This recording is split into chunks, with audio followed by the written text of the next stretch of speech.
Welcome all of you. आप सभी का स्वागत है आपके इस YouTube channel AD Singh physics पर। हमने न्यूक्लियर को स्टार्ट किया है, यूनिट सेकंड को हम स्टार्ट कर चुके हैं और हमने पिछले लेक्चर्स के अंदर जो लास्ट लेक्चर था उसके अंदर हम स्वतः विखंडन यानी स्पॉन्टेनियस फिशन को पढ़ चुके हैं। आज हमारे पास जो पोटेंशियल बैरियर की कंडीशन आती है, यदि इस पोटेंशियल बैरियर की कंडीशन को पार करता है तो हम स्पॉन्टेनियस जो फिशन था उसके लिए हम क्या कर सकते हैं, वर्किंग कर सकते हैं। उसके लिए हमारे पास न्यूक्लियर का जो पोटेंशियल बैरियर कितना होना चाहिए आज उसकी कैलकुलेशन करेंगे। मोस्ट इंपॉर्टेंट है, आप वीडियो को लास्ट तक देखिएगा। यदि आप नए हैं तो सब्सक्राइब कर लें, बेल आइकन दबा दें और टेलीग्राम चैनल को आप ज्वाइन कर। अब पोटेंशियल बैरियर की बात करूं, विभव रोधिका की बात करूं, सबसे पहले ग्राफिकल रिप्रेजेंट दिया गया है। इसके अंदर स्थितिज ऊर्जा जो मेगा इलेक्ट्रॉन वोल्ट के अंदर 50, 100, 150, 200, 250, ओके। और यहाँ पर 0R, 2R, 3R, 4R and 5R। देखिए इस ग्राफ को बनाने का जो मतलब क्या है, इस ग्राफ को बनाने का जो हमारा मकसद है, देखिए अब वो कह रहे हैं कि मेरे पास एक इस तरीके का क्या है, न्यूक्लियर है। वो है किसकी रेडियस है, जिसकी रेडियस 0 है। अब वो कह रहे हैं कि दो ऐसे जब विखंडन होगा, अब विखंडन होगा तो दो छोटे छोटे टुकड़ों में बांटेगा। दो क्या होंगे, दो छोटे छोटे टुकड़े होंगे तो उनमें क्या होगा, डिवाइडेशन होगा।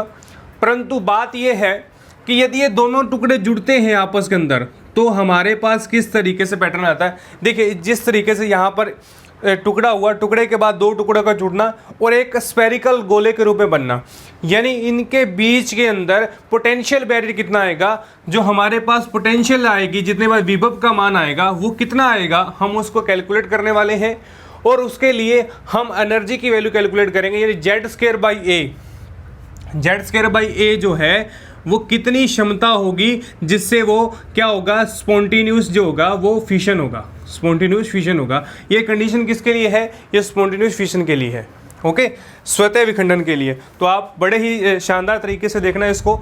अब देखिए सबसे पहले हमारे पास हम क्या लिखेंगे, यहाँ पर हम लिखेंगे कि विद्युत रोधिका के लिए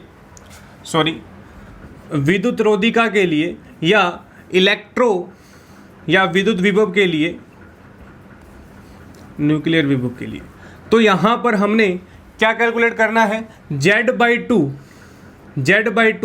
द्रव्यमान और यहाँ पर जो हमारे पास मास आता है, द्रव्यमान कितना है Z/2 एंड जो परमाणु संख्या A/2 द्रव्यमान संख्या और Z/2 परमाणु संख्या के लिए जो EC है, कूलाम फोर्स है, कूलाम प्रतिकर्षण बल है, कूलाम प्रतिकर्षण बल, यानी उन दोनों जो हमारे पास जो दोनों परमाणु हैं उनके मध्य लगने वाला प्रतिकर्षण बल जो होगा वो किस तरीके से होगा, यानी EC होगा 1/4πε0 और यहाँ ZE/2 और यहाँ A/2, ओके। और A की जगह क्या आएगा, ZE, यानी ZE/2 और यहाँ पर ZE/2, ओके। और यहाँ पर R आ जाएगा, क्योंकि मेरे पास पहले के अंदर हमारे पास कितनी वैल्यू है, पहले गोले के अंदर हमारे पास जो R है, R गोलीय त्रिज्या है,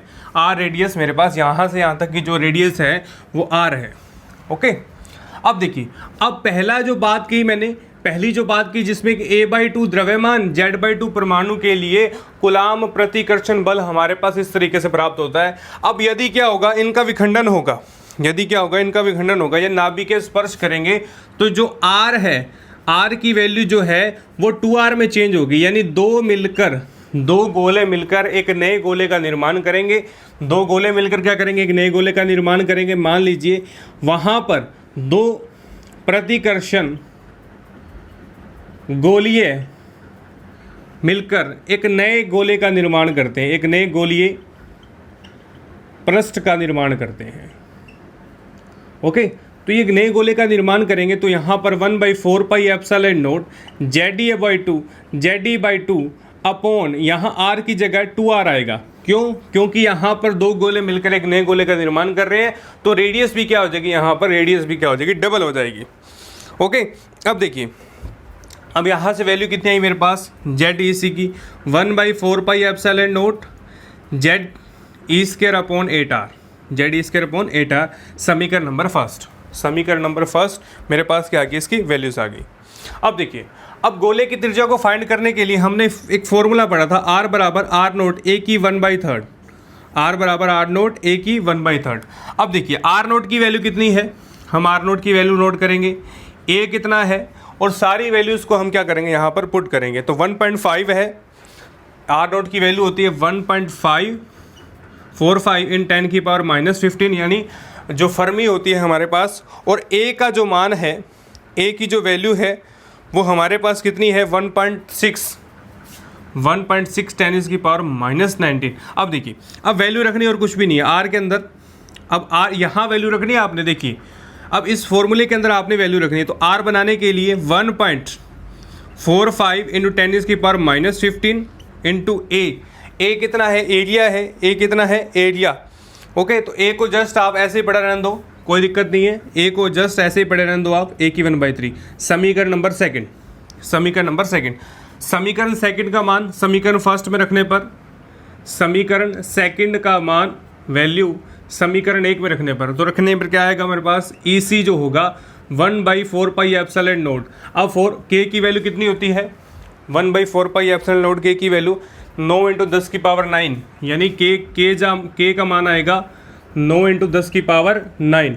तो यहाँ पर 9 × 10 की पावर 9 इंटू 1.6 10 की पावर -19। ओके, ZE की वैल्यू रखी है हमने स्क्वायर, और Z की वैल्यू कितनी आ जाएगी मेरे पास, और यहाँ पर हमने क्या रखना है, 8 इंटू R की वैल्यू कितनी रखी है, 1.45 10 की पावर -15, A की 1/3, और यहाँ पर आपने क्या रखना है, यहाँ पर आपने क्या वैल्यू रखनी है, Z स्क्वायर का ऑलरेडी Z स्क्वायर आपने पुट करना है। ओके, तो कैलकुलेशन कीजिएंगे, कैलकुलेशन करने के बाद ये सारी कैलकुलेशन हमारे पास कितनी आ जाएगी, 1.0156 Z स्क्वायर अपॉन A की 1/3। तो ये मेरे पास आ जाएगा कूलाम प्रतिकर्षण बल। ओके, तो ये मेरे पास कौन सी वैल्यू है, कूलाम प्रतिकर्षण बल, यानी इसका मान इसके बराबर है, तो हम कूलाम प्रतिकर्षण बल को कैलकुलेट कर सकते हैं, कूलाम प्रतिकर्षण बल की हम वैल्यू को फाइंड कर सकते हैं। ओके, अब देखिए, अब हमने जस्ट निकालना है, अब देखिए, अब E effective minus E coulomb, E effective E coulomb, जो इनका डिफरेंस होगा हमें वो क्या होगा, पोटेंशियल बैरियर होगा, जो इनका डिफरेंस आएगा वही पोटेंशियल बैरियर होगा। तो E इफेक्टिव क्या है, E इफेक्टिव का फॉर्मूला क्या है, E इफेक्टिव को कैलकुलेट करने के लिए, अब E इफेक्टिव होता है A की 1/3, A की 1/3 0 पॉइंट माइनस का 0.26 AC प्लस, अब यहाँ पर AC है और AV है, हमने लास्ट के लेक्चर्स के अंदर दो निकाले थे। ओके, तो यहाँ पर 0.37 Z स्क्वायर बाई AC, यानी AA माइनस का EC कितना है, 0.156 Z स्क्वायर अपॉन A की 1/3 टेंस टू 0। ओके, तो ये मेरे पास आ गई वैल्यू, ये मेरे पास आ गई वैल्यू। अब यहाँ पर ये इनके ब्रैकेट के अंदर है, और यदि मैं A/2 कॉमन लूँगा तो नीचे कितना बच जाएगा मेरे पास, A बच जाएगा, ये सारा जीरो। अब देखिए, माइनस का 2.6 AC plus 0.37 Z square by A minus का 0.56 Z square by A। Okay, तो ये हमें क्या करना है, इनकी वैल्यू कैलकुलेट करनी है, इनकी कैलकुलेशन करनी है। कैलकुलेशन करते ही हमारे पास सारी की सारी वैल्यू हमारे पास प्राप्त हो जाएगी। ओके, तो यहाँ पर AC जो होगा वो -13 होगा, आपको याद रखना है AC की वैल्यू, प्लस 0.37, इसका 0.59 होती है AC की वैल्यू, ये सारी की वैल्यू, माइनस का 0.156 Z स्क्वायर बाई A, और Z square by A as it is पढ़ा रहने देना, आपने छेड़ना नहीं है इसको, Z स्क्वायर बाई A को। ओके, अब इसकी कैलकुलेशन करेंगे, Z स्क्वायर बाई A जो होगा वो 53 के क्या होगा, लगभग इक्वल होगा, या 53 के बराबर होगा, या 53 का लगभग इक्वल। हम ये कह सकते हैं कि Z स्क्वायर बाई A की वैल्यू कितनी है, 53 आती है। कहने का मतलब, हम पोटेंशियल बैरियर किसी नाभिकीय विखंडन के दौरान, स्वतः विखंडन के दौरान दो नाभिक का आपस में जुड़ना, दो नाभिक का क्या होगा, आपस में इस तरीके से जुड़ना, उनके लिए पोटेंशियल बैरियर कितना आता है हमारे पास, Z स्क्वायर बाई A 53। और हम ये कह सकते हैं कि यदि किसी नाभिकीय के अंदर Z स्क्वायर बाई A का मान 53 है, तो वहाँ पर कौन सी कंडीशन होगी, स्पॉन्टेनियस फिशन होगा, और वहाँ पर पोटेंशियल बैरियर कितना होगा, मैक्सिमम होगा, अधिकतम होगा। ओके, तो ये हमारे पास है कि विभव प्राचीर में जो जो हम ये कहते हैं कि विभव, जो विभव है, पोटेंशियल विभव है, उसका जो मैक्सिमम सिरा है वो कितना होगा, 53 जो होगा हमारे पास प्राप्त होगा। ओके, तो हमें इतनी सी कैलकुलेशन करनी है। डायरेक्ट एग्जाम पूछी जाती है कि पोटेंशियल विभव कैलकुलेट कीजिए, विभव रोधी का कैलकुलेट कीजिए, किसके लिए, पोटेंशियल बैरियर कैलकुलेट कीजिए स्पॉन्टेनियस फिशन के लिए। ओके, तो ये मोस्ट इंपॉर्टेंट था। आपको सिर्फ कुछ नहीं करना है, कैलकुलेशन करनी है, और कैलकुलेशन से क्या करना है, आपको सारा ये मैटर दिखाना है। ओके, तो इस बेस से हमने कैलकुलेट किया। अब देखिए ग्राफ की ओर रिप्रेजेंट करिए आप। अब यहाँ पर एक और बात देखिए, अब यदि मैं इस सेशन को कैलकुलेट करता, ईसी को कैलकुलेट करता, तो ईसी लगभग आता मेरे पास 210 मेगा इलेक्ट्रॉन वोल्ट। कितना आता, 210 मेगा इलेक्ट्रॉन वोल्ट। और हमें चाहिए कितना, किसी नाभिक को विखंडन के लिए 200 मेगा इलेक्ट्रॉन वोल्ट क्या चाहिए, उसकी एनर्जी चाहिए, परंतु हमारे पास आके नहीं रही है 210। यानी यहाँ पर स्वतः विखंडन तो हो रहा है, फाइनल है। यहाँ पर क्या हो रहा है, स्वतः विखंडन हो रहा है, क्योंकि 200 मेगा इलेक्ट्रॉन वोल्ट से ज़्यादा आने वाली वोल्टेज क्या होगी, स्वतः विखंडन को प्रेरित करेगी, और दोनों के बीच में प्रतिकर्षण होगा कूलाम बल के कारण, और कूलाम बल के प्रतिकर्षण से क्या होगा, हमारे पास स्वतः विखंडन की कंडीशंस प्राप्त होने वाली है। ओके, तो ये हमारे पास लगभग इस नाभिक के यूरेनियम 238 के अंदर, यदि हम बात करें यूरेनियम 238 के लिए, तो 210 मेगा इलेक्ट्रॉन वोल्ट जो है वो इस यानी कूलाम फोर्स हमारे पास प्राप्त होता है। तो बेसिक बात देखिए, सबसे पहले मेरे पास एक न्यूक्लियर था जिनकी रेडियस r है, और जब प्रतिकर्षण होगा, दो न्यूक्लियस का आपस में जुड़ेगा, तो उसके लिए 2r एनर्जी यानी डबल उसकी क्या हो जाएगी, हमारे पास रेडियस होगी। और रेडियस यानी r को कैलकुलेट करने के लिए गोले के लिए हमारे पास एक फॉर्मूला आता है, r बराबर r नोट a की 1/3।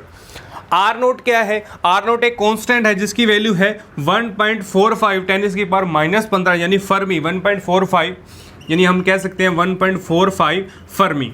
ओके, तो इसकी वैल्यू, और फर्मी की वैल्यू कितनी होती है, 10⁻⁻15। ओके, तो ये वैल्यू रखते ही हमने इसी वाले फॉर्मूले में रखा, कौन सी, कूलाम फोर्स वाले फॉर्मूले में रखा, 9 × 10⁹। ओके, के की वैल्यू है 1.6 10⁻⁻19, ई स्क्वायर की वैल्यू है, जेड स्क्वायर को एज इट इज रखा, 8 इंटू कैलकुलेशन, और कैलकुलेशन करने के बाद ये सारी कैलकुलेशन 1.56 यानी 0.156 आया, जो कि कूलाम फोर्स के हमारे पास बराबर है। फिर देखिए, अब यदि मैं वैल्यू यूरेनियम 238 के लिए निकालूं, तो ये 210 इलेक्ट्रॉन वोल्ट आता है, जो कि विखंडन को दर्शाता है। और यदि हम इफेक्टिव निकाल लें, यानी ई इफेक्टिव माइनस ई सी निकाल रहे हैं, यानी उनके बीच की एनर्जी को कैलकुलेट कर लें, तो कैलकुलेट करने के लिए हमारे पास ये फॉर्मूला होता है ई इफेक्टिव का, जो हमने लास्ट के लेक्चर में कंप्लीट किया, यानी अर्धमूलानुपाती सूत्र के अनुसार। फिर हम सेमी स्पेरिकल फॉर्मूले के अनुसार, फिर इसी की वैल्यू को हमने जस्ट रखा, जस्ट रखते ही हमने सारी कैलकुलेशन करने के बाद आपने याद रखना है कि Z² जो होगा वो 53 के इक्वल आएगा, लगभग इसके क्या होगा, इक्वल राशि हमारे पास प्राप्त होगी। आप कैलकुलेशन कर सकते हैं या डायरेक्ट पुट कर सकते हैं, क्योंकि हमें वैल्यू को दर्शाना है, लिखना है कि Z² जो होगा वो 53 के इक्वल होगा। और यहाँ पर R की पोजीशन दिखा रखी है, जैसे R है विखंडन के बाद, यहाँ से 2R के बाद एक स्पेरिकल बनेगा, 3R के बाद और बड़ा स्पेरिकल है, फिर 4R के बाद और बड़ा स्पेरिकल बनेगा। इस तरीके से हमारे पास नाभिक के गोलीय विखंडन रूप में प्राप्त होने वाले जो व्यंजक हैं वो हमारे पास प्राप्त होते हैं। ओके, तो इस लेक्चर के माध्यम से हमने पोटेंशियल बैरियर को, जो इसकी कंडीशन है, उसको हमने समझा है। ओके, तो ये पोटेंशियल बैरियर का एक मिनिमम रूप था जिसको हमने आज क्लियर किया है। अब देखिए, हम छोटा सा न्यूमेरिकल है, उस न्यूमेरिकल को सोल्व करते हैं। क्या कह रहे हैं न्यूमेरिकल के अंदर, देखिए प्लीज़, देखिए एग्जांपल क्या कह रहे हैं, यूरेनियम 235 और न्यूट्रॉन टच कर रहे हैं, यानी यूरेनियम 235 का जो एलिमेंट है उसको क्या कर रहे हैं, न्यूट्रॉन जो है वो टच कर रहे हैं। फाइंड द पोटेंशियल बैरियर, और पोटेंशियल बैरियर का फॉर्मूला क्या था, EC 1/4πε0 8, यहाँ पर ZE² अपॉन क्या आ रहा था, 8R। ओके, और इस फॉर्मूले के अंदर वैल्यू रखने के लिए, ये फर्स्ट इक्वेशन है हमारी। अब R की वैल्यू चाहिए हमें, R बराबर क्या होगा, R0 a की पावर 1/3। ओके, और यहाँ पर यूरेनियम 235 है, तो यहाँ पर A जो होगा वो A/2 होगा, यानी हम अर्ध जो लेंगे, अर्ध द्रव्यमान, क्योंकि हमने पिछले लेक्चर्स के अंदर जो पोटेंशियल बैरियर को कैलकुलेट किया था, तो हमने A/2 की कैलकुलेशन की थी। तो यहाँ से क्या होगा, R की वैल्यू R0 1.45 10⁻⁻15 इंटू A कितना है यूरेनियम के लिए 235 अपॉन 2 A 1/3। ओके, तो इस सारे की कैलकुलेशन करने के बाद, सारे की कैलकुलेशन करेंगे, तो करने के बाद जो मेरे पास आंसर आएगा, यानी इसकी कैलकुलेशन कीजिए आप, 7.11 10⁻⁻50 m। ओके, तो ये मेरे पास आ गई R की वैल्यू, समीकरण नंबर 2। अब समीकरण सेकंड का मान समीकरण नंबर फर्स्ट में रखने पर, समीकरण फर्स्ट में रखेंगे तो मान रखने पर हमारे पास z की वैल्यू भी आनी चाहिए और e की वैल्यू भी आनी चाहिए। तो इसी कितना आ जाएगा मेरे पास 1/4 पाई एप्सिलॉन नो की 10⁻⁹ जेड ई स्क्वायर की कितनी है 1.6 10⁻⁻19 की स्क्वायर। ओके, और यहाँ देखिए r की वैल्यू कितनी है 8 × 7.11 10⁻⁻15।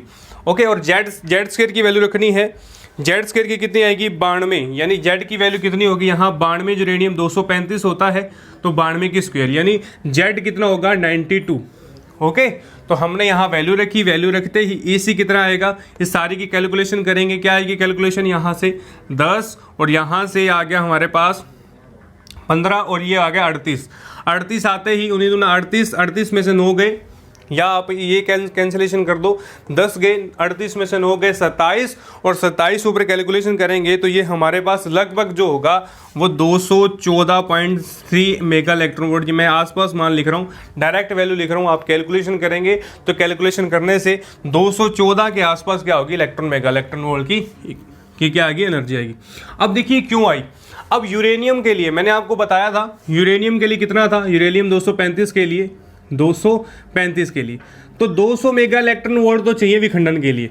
यदि 235 के आसपास कोई न्यूट्रॉन है, प्रोटॉन है, तो उसके लिए जो विखंडन होगा वो 214 के लगभग, यानी 214 मेगा इलेक्ट्रॉन वोल्ट के लगभग होगा। और इतनी एनर्जी हमारे पास प्राप्त हो रही है, और हम ये कह सकते हैं कि पोटेंशियल बैरियर जो है, इसके अंदर जो पोटेंशियल ऊर्जा है वो 214 मेगा इलेक्ट्रॉन वोल्ट होती है, जो कि स्वतः विखंडन को प्रेरित करती है।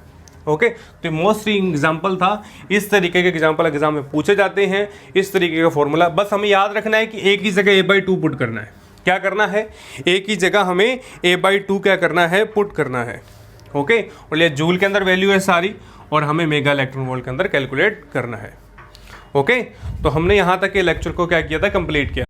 आप इस वीडियो को लाइक कीजिएगा और इस वीडियो को पूरा देखिएगा। ओके, अंत तक जरूर देखिएगा, और हमारे इस YouTube चैनल को सब्सक्राइब कर लें, बेल आइकन को प्रेस कर लें, ताकि आने वाली वीडियो का नोटिफिकेशन आप तक पहुंच पाए। ओके, तो आप इस जो बेल आइकन को जरूर प्रेस कीजिएगा, और डिस्क्रिप्शन में जाकर हमारे टेलीग्राम चैनल को ज्वाइन कीजिएगा, व्हाट्सएप ग्रुप को ज्वाइन कीजिएगा, ताकि आपको स्टडी मटेरियल भी क्या उपलब्ध करवा दिया जाए। ओके, तो आज के लेक्चर में सिर्फ इतना ही। आप घर रहिएगा, सुरक्षित रहिएगा। Thank you all of you.